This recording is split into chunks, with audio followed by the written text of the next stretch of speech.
Bismillah, alhamdulillah, wassalatu wassalamu ala rasulillahi sallallahu alayhi wa alihi wa sallam. Allahumma shrah li sadri wa yassir li amri wahlul 'uqdatan min lisani yafqahu qawli. Baganda bange mwenna ab'ekitiibwa ne bannyinaze abalungi, assalamu alaykum wa rahmatullahi wa barakatuh. Omulundi ogwasembayo twayogera ku mubaka alayhi salatu wassalam ne tugamba nti omubaka Allah tabaraka wa ta'ala yali yamuwa enjogera nga nyimpi nnyo, ebigambo bye byali bifunda nnyo naye nga mulimu amakulu mangi nnyo. Utiitu jawami al-kalimi. Omubaka alayhi salatu wassalam atutegeeza nti Allah tabaraka wa ta'ala yamuwa okuŋŋaanya ebigambo n'abikuŋŋaanyiza mu kigambo kimu n'akikuwa n'omeggana nakyo ng'ekigambo kizito. Yoyo omubaka waffe alayhi salatu wassalam. Olwaleero tugenda kwogera ku kyafaayo eky'omubaka alayhi salatu wassalam nga akyali muto, era nga omubaka alayhi salatu wassalam kigambibwa nti bwe yali omuto yatindiga olugendo okugenda e Syria. Kati kino ekyafaayo kyajjamu enjawukana nyingi nnyo, enjawukana insha Allah era tujja ziraba lwaki bayawukana okutuuka ku kino. Kati ekyafaayo kigamba ki mu bumpimpi? Ekyafaayo kino kisangibwa mu Sunan at-Tirmidhi,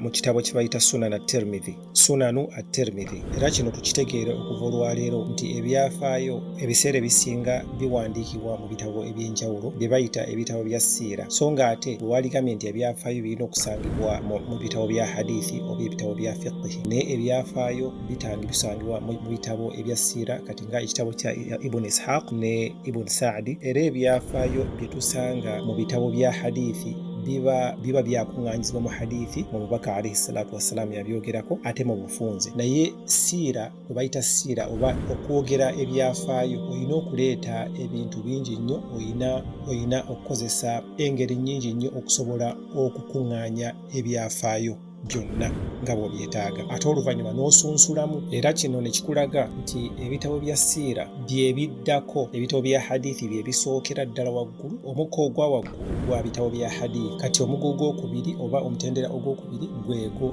ogw'ebyafaayo. Kati ng'ekitabo kya Bukhari, ekitabo kya Muslimu, ekitabo kya Tirmidhi, ekya Abu Dawuda, ekitabo kya Nasa, Sunan ad-Darimi.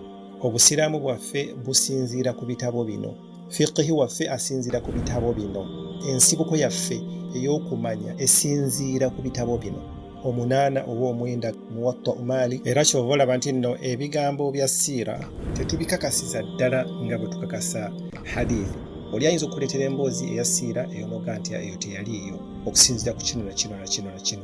Oli n'aleeta hadithi bw'agamba nti hadithi eno ntuufu, ddala eba ntuufu, so nga ate era ne hadithi waliwo hadithi engunjeewo, naye ezo tuzimanyi, naye toyinza kwawula mboozi engunjeewo na mboozi ntuufu mu byafaayo, we wali enjawulo awo. Era ebiseera ebimu tugwa mu nsobi ate era tugwa mu mitawaana, era nga emboozi eno oba ekyafaayo kino kye kimu ku mitawaana gye njogerako. Omubaka sallallahu alaihi wasallama bwe yali yakaweza emyaka 11, 12, taata we omuto ayitibwa Abu Talib yamutwala ne batindiga olugendo olw'e Syria. Era ekitabo kitugamba nti baali ne Abubakari ne Bilal bwe baali batambula ne bayita ku kanisa emu mu kitundu ekyo, mwalimu omusumba eyali ayitibwa Buhayra.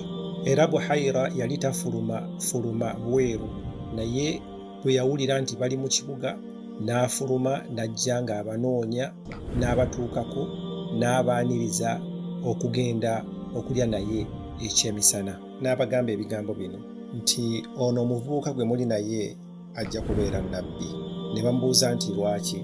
Nti ndabye obubonero ku ye ng'ekisookera ddala ebire bizze bimusiikiriza n'emiti gizze gimusiikiriza nga gimuwa ekisiikirize. Era baali bakyaliwa Buhayra, abajaasi Abarooma 7 ne bajja nga bababuulidde nti waliwo karavaani ezze eriko omwana ajja okufuuka nnabbi. Bwe baatuuka ewa Buhayra ne bakonkona, Buhayra n'abakweka n'abagamba nti wano tewannajjawo bantu bonna, ne bagenda. Era kigambibwa nti Buhayra n'agamba Abu Talib awamu ne Abubakar ne Bilal n'omubaka sallallahu alaihi wasallama baddeyo mbagirawo e Makka, era n'abagamba n'abakuutira obutamutambuza, n'abakuutira obutadda mu kitundu kyonna oba obutadda Syria. Era ekyafaayo kino kisangibwa mu Tirmidhi mu kitabo kya hadithi ekya Tirmidhi ne kisangibwa ne mu kitabo eky'ebyafaayo ekya Ibn Ishaqa n'ebitabo ebirala.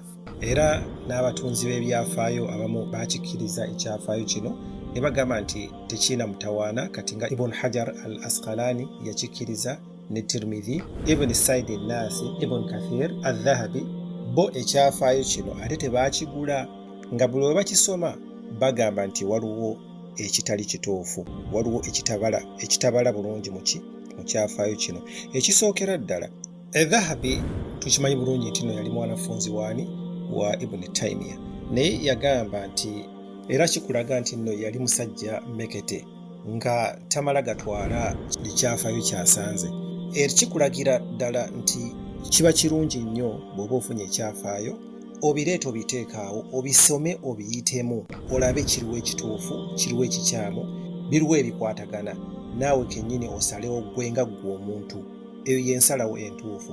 Dhahabi kikulaga nti musajja yali mekete, nga musajja n'antasangwa, musajja nga munywevu, nti Abubakar radiyallahu anhu ekiseera ekyo yali akyali mwana muto ddala, ate talina luganda ku Bubaka alayhi salatu wassalaam, baali bonna bakyali baana bato.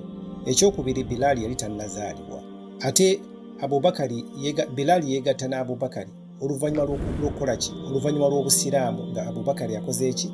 Agenze oba Umayya n'amugulayo. Ekyokubiri n'agamba nti olwedde ebire byali bimuwa ekisiikirize, kati ate lwaki n'emiti gyamuwa ekisiikirize? N'aleeta ensonga endala, n'agamba nti obubaka bwe bwakka nga Abu Talib tannakkiriza Nabbi Muhammad sallallahu alaihi wasallam mubaka wa Katonda, lwaki teyasikayo kyafaayo kino n'amugamba nti ojjukira Buhaira nga nkyalina emyaka 11 bwe yakugamba nti ngenda kufuuka omubaka? Lwaki teyakijjaayo? Lwaki Abakuraishi baakisangamu obuzibu bw'amaanyi nnyo? Kubanga senga baava ne Abu Talib e Siriya n'amawulire ago nga tannafuuka mubaka, abaalisoose n'omuteekako obulabe baali badde Bakuraishi. Lwaki omubaka yennyini sallallahu alaihi wasallama yalwawo kikkiriza nga kimufuukidde ekizibu, n'atandika n'okweralikira obulamu bwe? Khadija yamugumya n'amugamba nti totya, Allah tasobola kukuvaamu. Kati ndowooza mulaba nti n'omubaka yennyini alayhi salatu wassalaam yali tamanyi nti agenda kufuuka mubaka. Era Jibril olwalize alayhi salatu wassalaam yalumugambye nti no kyekyakukeerya, mbadde nkulinda okumala emyaka 39, ozze ku myaka 4, lwaki tewajjirawo? Khadija n'akwata omubaka alayhi salatu wassalaam n'amutwala ewa Waraka, yategeeza omubaka alayhi salatu wassalaam nti ono ye Jibrilu. Kale abalala bagamba nti kale tujjemu Bilaali, tujjemu ne Abubakar radiyallahu anhuma, ebisigadde tubitwale. Naye ne wabeerawo ate ensonga enzibu nti ab'amadiini amalala naddala abawakanya omubaka alayhi salatu wassalaam, eno emboozi bagikozesa nnyo ne bagamba nti otyo mwagamba nti omubaka yali talina kyamanyi ku bubaka buno. Kati ndowooza mulabye nti omusajja oli Buhaira omusumba yali amaze okumutegeeza. Kati omusumba ebyo byeyannyonnyola omubaka bye yakozesa mu myaka 8 ng'amaze okufuna obubaka. Olw'ensonga nti nno bagamba nti wano we yajja emboozi zonna Abakristo. Jjukira nti mu Makka temwali library, temwali university, temwali ssomero, temwali mu Christian n'omu, temwali muju n'omu. Makka yali temanyi madiini ago malala. Makka yali bo bali ku byabwe, baali tebaasoma nga tebamanyi kuwandiika, batono nnyo abaali batambulako be baali bamanyi okuwandiikamuuko era nga babale. Kati ate bwe tutuuka ku mubaka yali tamanyi kuwandiika wadde okusoma, era n'okutuusa olwaleero ekibuuzo ekyo tebasobola kyanukula nti omuntu eyali tamanyi kusoma wadde okuwandiika wakati w'olusenyi, wakati w'eddungu, nga ali mu bantu abatamanyi kuwandiika wadde okusoma, ebintu bino era ebyafaayo bino eby'Abakristians n'eby'Abanju yabitegeera atya, ate n'abinnyonnyola bulungi?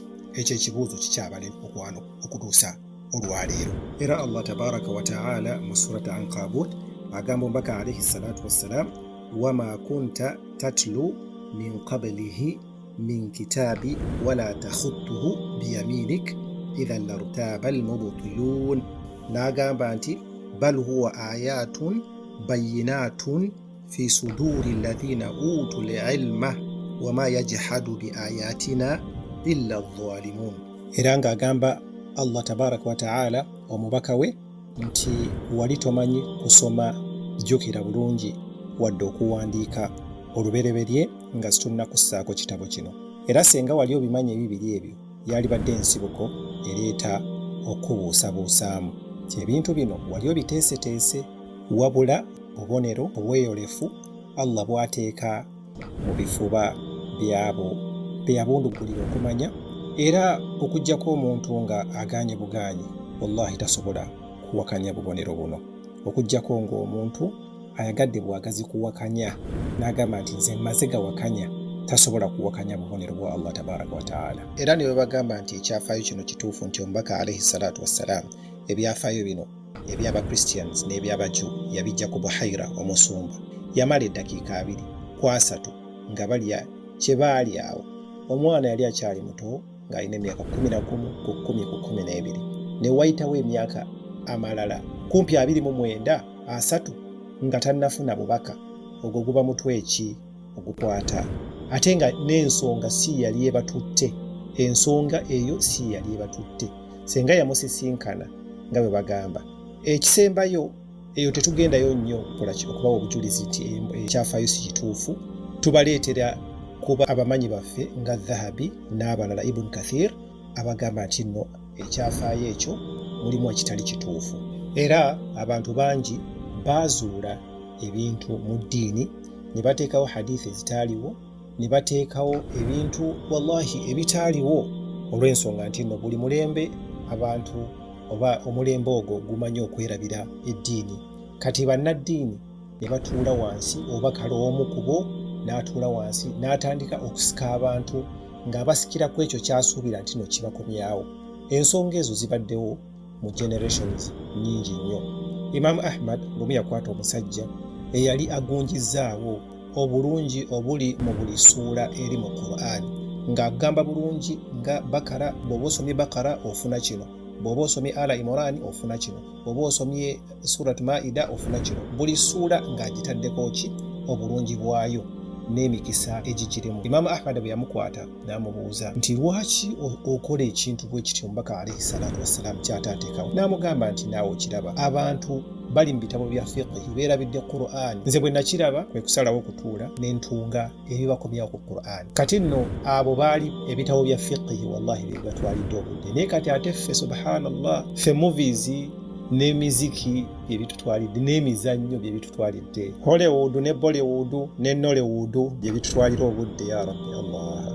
Era waliwo usulul hadith, science wa hadithi faculties eri Madina ne mu universities endala myaka 4 myaka 5 okumanya hadithi eno ntuufu, hadithi eno nfu, hadithi eno yajjibwa kwani, hadithi eno yajjibwa kwani, olunyirirwa hadithi eno luvaawa ate lukomawa. Era nga bwe tuwulira nti omubaka alayhi salatu wassalaam bwe yava mu lubuto lwa maama we yavaayo n'awanika olugalo luno n'agamba ashhadu an la ilaha illallah. Abamu bagamba nti bwe yali yakava mu lubuto n'avunnamirawo. Ebintu ebyo byonna billahi aleyka tebisaana kwogerwa ku mubaka alayhi salatu wassalaam. Tukimanyi bulungi ti mubaka waffe, n'ate ne tumanya nti waliwo ebintu bye tutalina mujwetekako. Era ekyo bwe kibanga ddala mu butuufu bwe kito bwe kyali nga Abu Talib yagenda n'omubaka alayhi salatu wassalaam ng'alina emyaka 11. Obubaka bwe bwalizze omubaka alayhi salatu wassalaam yaligambye Abu Talib, tewali mu maaso ga Buhaira ng'akugamba nti nja kubeera mubaka nga nina emyaka 11. Era teyali kifunyeemu buzibu n'akamu kugamba nti nno lwaki oyogera ebigambo ebigenda okuleetera omutawaana. Abakuraishi tebaali kisanzeemu buzibu bwonna okukkiriza omubaka. Lwaki? Abu Talibu yalibadde yabagamba dda nga n'ensonga eno bagimanyi bulungi. Era Allah tabaraka wa ta'ala agumye omubaka alayhi salatu wassalaam ng'amugamba mu tteeka erisangibwa mu surat Hud aya 4:9, tilka min amba'i al-ghaibi nuhiha ilaik ma kunta ta'lamuha anta wala qawmuka min qabli hadha fasbir, guminkiriza, innal aqibata lilmuttaqin. Mazima enkomerero ennungi eri kwabo abamutya Allah tabaraka wa ta'ala. Bokka atugamba nti ebyo ebyafaayo bye tukunyumiza nga tubikussaako wali tobimanyi gwe n'abantu bo baali tebabimanyi, mwenna mwali temubimanyi. Olira Allah tabaraka wa ta'ala wagamba omubaka alayhi salatu wassalaam.